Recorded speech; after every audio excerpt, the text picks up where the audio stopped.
I don't know why this keep coming up on my timeline about all these little stories about the time I went to this braider and they didn't talk to me and they had attitude and this and that. And you went to them because of the followers. Just because the stylists don't have a lot of followers does not mean that they are not going to give you the best customer service, the best ambiance and vibe in the world.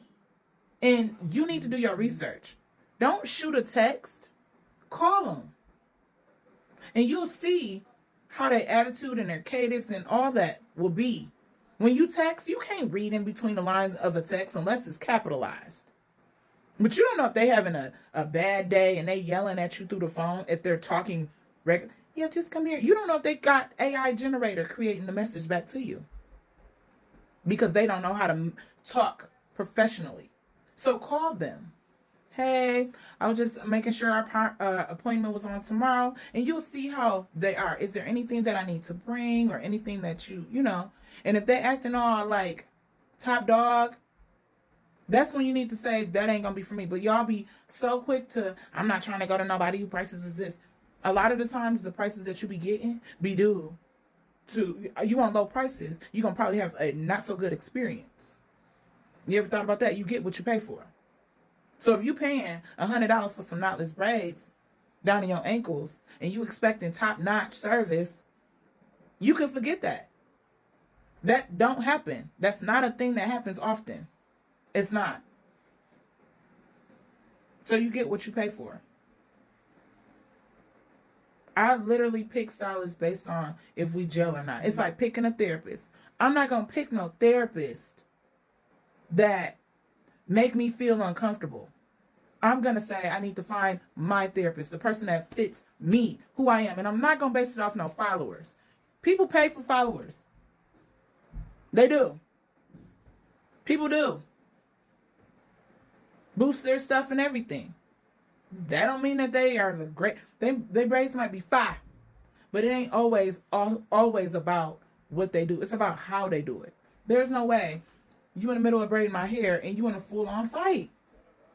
There's no way you're in my head and you leave the chair and go outside of your business, whether it's in your home or at an established business building, and you're fighting somebody in the parking lot. Like, what are we doing? There's no way I walk in, never met you a day in my life, and you on the phone cussing somebody out and you don't even greet me. Hey, how you doing? There's no way I'm at the door, your stylist open the door and then they walk away from you.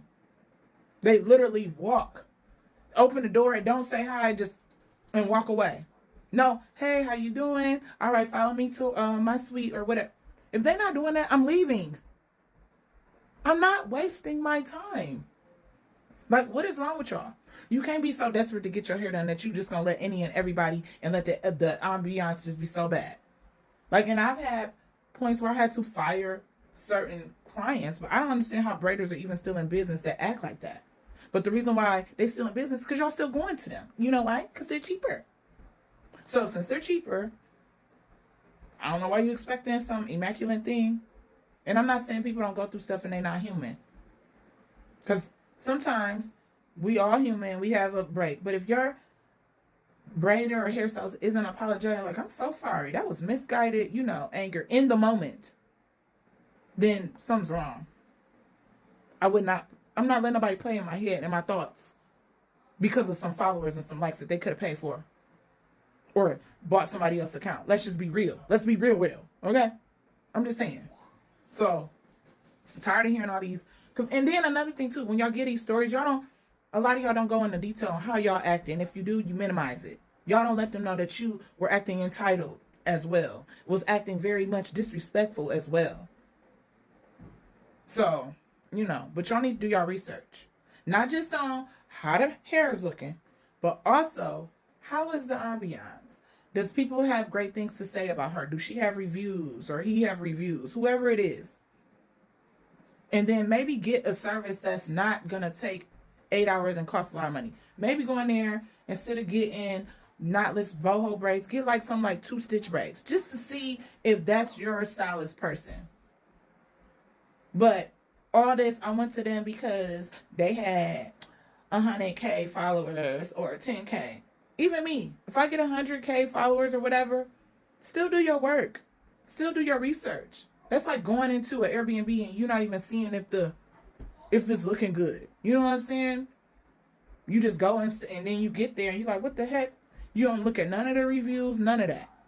But I'm sick of hearing it. And I don't know why it's on my timeline. Because I'm the bomb. I love my clients and they love me. And that's on period. And I treat any new client like I want everybody to feel loved when they come here. I'm not playing in nobody's head and making them feel like, no, my job is to make you feel good. And I'm not saying this to get people in my chair. But even as a consumer, I'm not going to a person that don't make me feel good. I want it to be where I can't wait to get to my stylist so I can tell my stylist something. Or I can't wait because she just it's so great, it's so chill, it's my time I can zen.